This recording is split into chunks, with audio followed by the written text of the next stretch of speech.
Good morning. I'm Alan Ohnsman from Bloomberg News.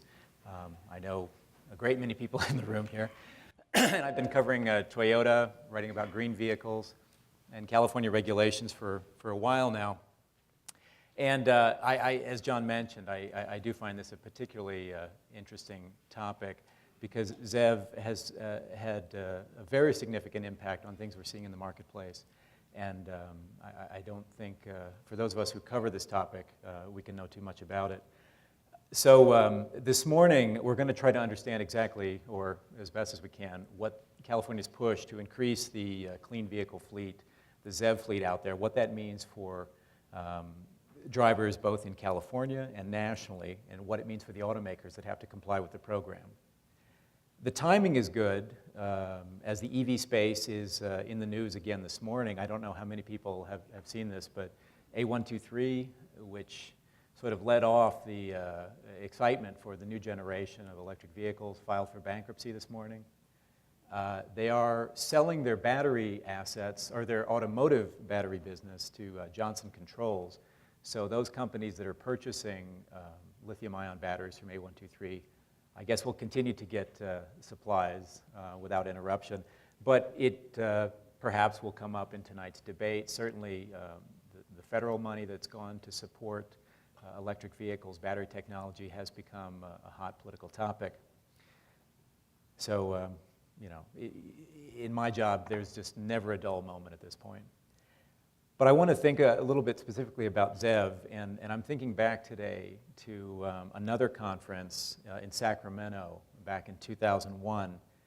In December that year, Toyota announced plans to sell its first generation RAV4 EV to retail buyers in California. And it's not going to surprise people to know that actor and environmentalist Ed Begley Jr. was there in Sacramento to pick up the keys to that very first retail electric RAV4 EV. I had a brief chat with Mr. Begley, and he could not have been more excited to get this particular vehicle. He talked about how that small SUV with a range of up to 100 miles per charge was going to help get a lot of Americans to think very carefully about their real needs were for a daily use vehicle, what they could do personally to help the environment, and how promising the future looked for advanced vehicles at that point.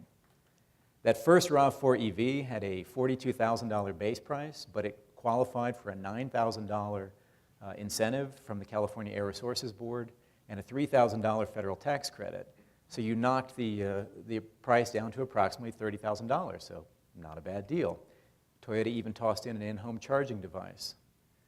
But even with those enticements, through the course of the program, Toyota sold only fewer than 1,500 RAV4 EVs to both retail and fleet customers in California and Arizona. And Toyota, GM, Honda, Nissan, Ford, and Chrysler combined delivered fewer than 3,000 highway legal electric vehicles in that initial phase of ZEV. And I think the actual number, Annalise, was 2,600, something like that. Yeah. And in case you forgot, that phase, of course, ended with GM crushing every EV1 leased to drivers in California and Arizona. Maybe you saw a movie about that someone made. So things didn't really work out entirely as hoped in that first phase of ZEV to really jumpstart an EV market. That was followed by a lot of litigation, a lot of lawsuits. The auto industry obviously was not happy about many of the regulatory requirements in California. But 11 years later, we're in a new phase of ZEV, and things are a little bit different. The current phase that John mentioned earlier it requires ever greater numbers of electric autos to be sold in California each year out through the mid-2020s. Since California alone accounts for about 11% of new auto sales in the United States, its programs do have a very significant impact on the industry. And that, of course, is magnified by states in New England, the Mid-Atlantic and Pacific Northwest regions that have also adopted the CARB rules. So as a result, nearly every month, it seems, the selection of plug-in hybrids, battery electrics, the number of models just keeps growing. Large automakers since the 2012 model year have had to start putting together enough ZEV credits to stay in compliance with the program. And as John mentioned, we have medium volume brands that are beginning to be affected by it now as well. Hyundai, Kia, Volkswagen, Mercedes, BMW, these companies are also going to have to get their credits in order to stay in compliance. So today we have the Nissan Leaf, the Chevy Volt, the plug-in Prius, the Honda Fit EV, the Ford Focus EV, Mitsubishi's i-MiEV, the Koda sedan, the Tesla Model S, Fisker's Karma, which doesn't yet qualify for ZEV credits, but they're working on it, and of course the second generation RAV4 EV. And in the next few months, we've got Ford coming out with 2 plug-in hybrids. Honda has the plug-in Accord. Toyota has another electric, the electric Scion IQ mini car. It's going to be a very small program for a small car. GM has the electric Spark hatchback. There's a lot more on the way, but you get the idea here. Toyota, our host for this event, has the largest ZEV credit burden of any automaker because they have a very, very large share of the California market, and they're followed by Honda. So those two companies have to put together the most credits. They're under the most pressure to comply with the program. And for me personally, it's going to be very entertaining, interesting to see exactly how they do that. I want to throw out a couple numbers this morning so we understand a few details of the market this year. Through September, U.S. sales of battery electrics and plug-in hybrids year to date are approximately 32,000 units, give or take, maybe a hair under 32,000. The majority of those vehicles have been sold in California and the CARB states. Now, if you toss in the number of vehicles that were sold in 2011, we're talking about a fleet of rechargeable light vehicles, and by that I mean anything with a plug, that's on the order of about 50,000 units that have been sold in the last couple years.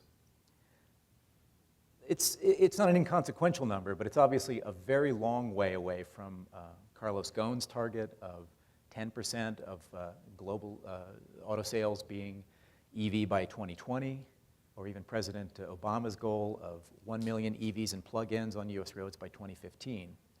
Still, it's a great many more than were sold in that initial phase of ZEV that didn't work out so well the first time.